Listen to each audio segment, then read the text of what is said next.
Hi, my name's Phil. I like talking about politics, and as it's Friday again, going to dip into how the Brexit media are presenting Brexit once more.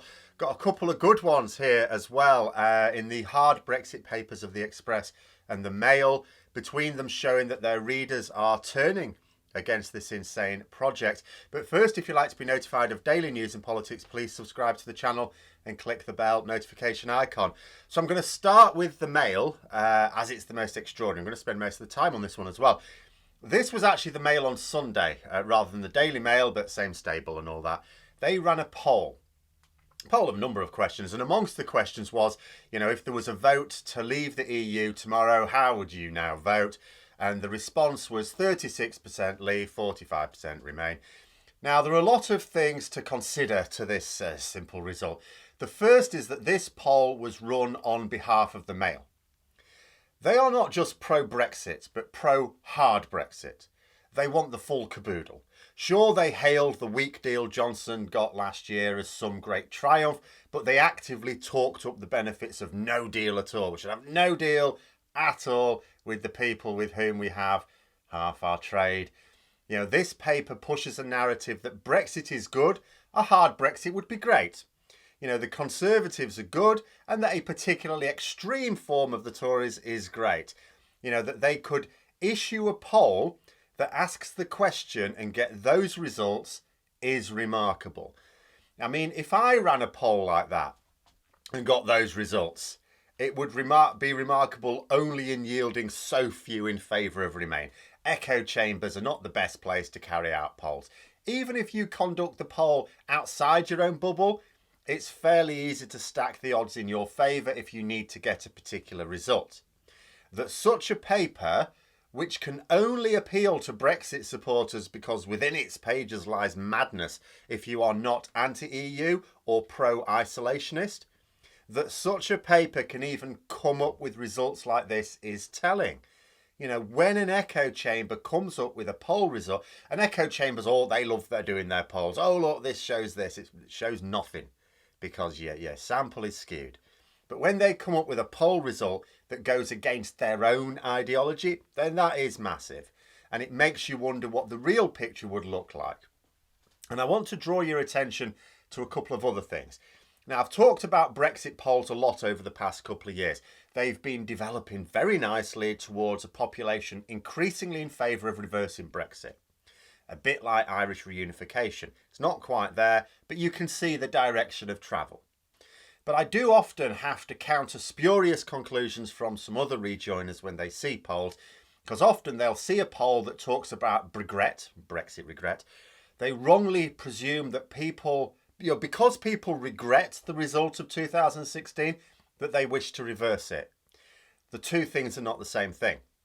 You can believe that on reflection we got the wrong result, but still think that it's better to plod on than to reverse it. If you think reversing it causes more harm than just going forwards, then there are plenty of people unfortunately like that.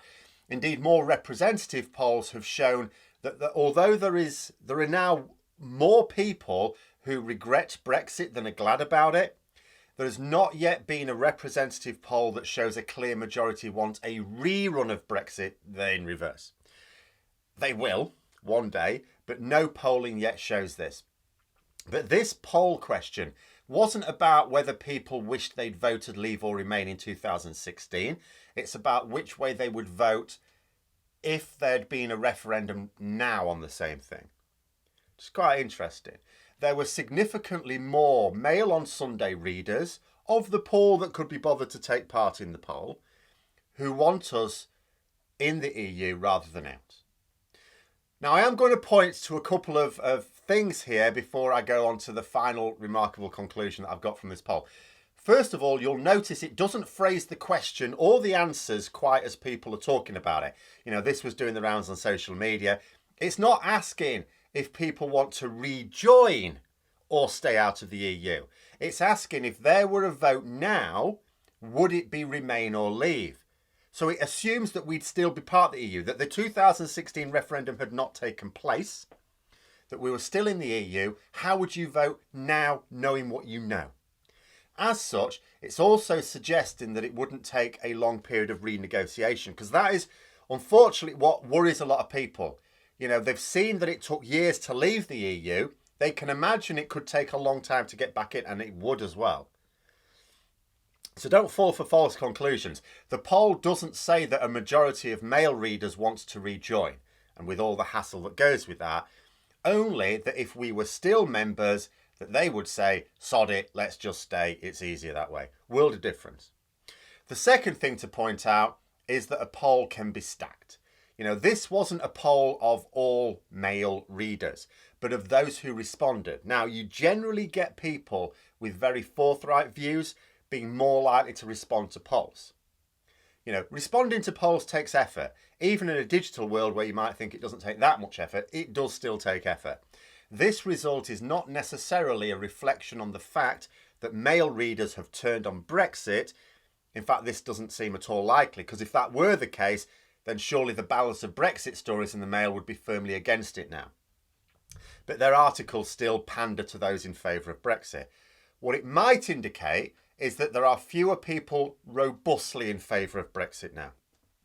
Like, if you were to force them to respond to the poll, and the results may have been the other way, but maybe there's a growing number of people who still think Brexit was right because, well, that's the decision they made and their decisions are always right, but they're not certain enough to go to the effort of saying so in a poll that they don't actually have to answer if they don't want. Whereas those who are not in favour of Brexit are potentially much keener to respond to a poll in order to make their point. People often feel more strongly about changing the status quo than retaining it.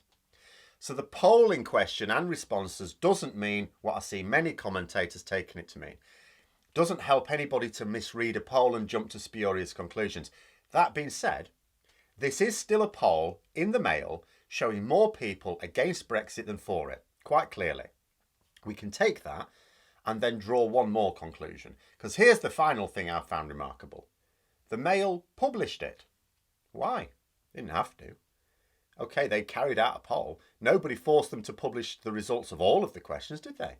They could have just stuck to the polls, the questions showing that their readers hated Johnson less than Starmer, except maybe for marriage material, where apparently Starmer comes out on top for their readers. But they did publish these results, and they published them knowing how people would read them, getting themselves ready for when the tide turns properly, maybe. We have to bear in mind that when we first went into the EEC, the Daily Mail campaigned for it. Oh, they hailed it. That was brilliant.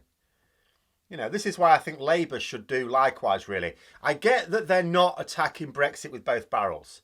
But I don't get why they aren't attacking the consequences of the Tories' implementation.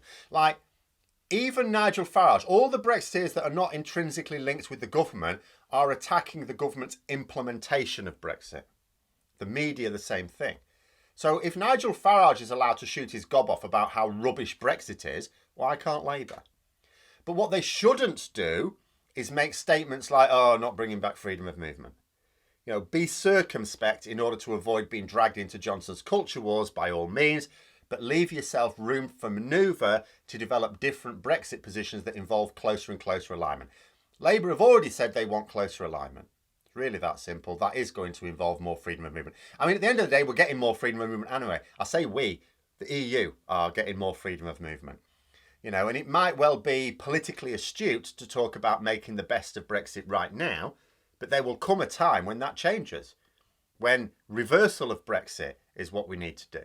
And the public know that that's what we need to do. And we don't know when it will be. Maybe it won't be for 10 years. You know, I'm not going to express any expectation that it will be in the next year or two. But what if it is? What if this winter is really, really bad and people start to ask questions? But then we come to another beauty. So the Express, they ran an article with the headline, Brexit, how to stay in the EU for longer. So straight away, what is this telling you? It's telling you that their readers want to stay in the EU for as long as they like. It's an article purporting to explain how you can screw the system to do just this. It's an article written on the assumption that being able to travel and stay in the EU, in other words, be free to move, is something that people want to do. The Express are writing an article for people who want freedom of movement. It is a frank admission that their readers, because this article is written for their readers, not the general population, and their readers must be some of the harshest Brexit supporters around. To read this guff on a regular basis, I cannot tell you what insanity lies within its pages. That these readers do not applaud Priti Patel taking away their freedom of movement after all. Whereas the Mail were asking their readers what they thought of Brexit and getting the response that we don't really think much of it at all, the Express are making it clear that they believe their readers do not enjoy the results of this extreme Tory Brexit either.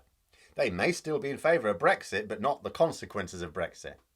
Now, this one is not going to lead to any recourse to rejoin the EU, of course, but it could well be movement towards, albeit slowly, explaining to people that actually if we rejoin the single market, then a lot of the privations we're now suffering would go away. Oh, and if you're wondering what the Express's top tips are for being able to stay in the EU for longer, if you're not a multimillionaire, they revolve around getting a job in the EU for working visas. So the Express is advocating, in the middle of a major labour shortage in Britain, that young people move away from the country and work for the EU. But there we are, signs that the tide is turning, not quickly, arguably, well, certainly not quickly enough, but it is moving. First, there was the absence of Brexit benefits within the pages of these media, because there weren't any. Then there were stories of the downsides. Now there are articles pointing to their own readers getting sick of it all. How long before the mainstream media can openly talk about the whole thing maybe not being the best idea after all, and maybe we should actually think about reversing it. But those are my thoughts. Let me know yours in the comments below. Hope you found the video interesting. If you did, don't forget to click the like button. If you'd like to support the channel further, please also click the Patreon link for details. And until next time, I'll see you later.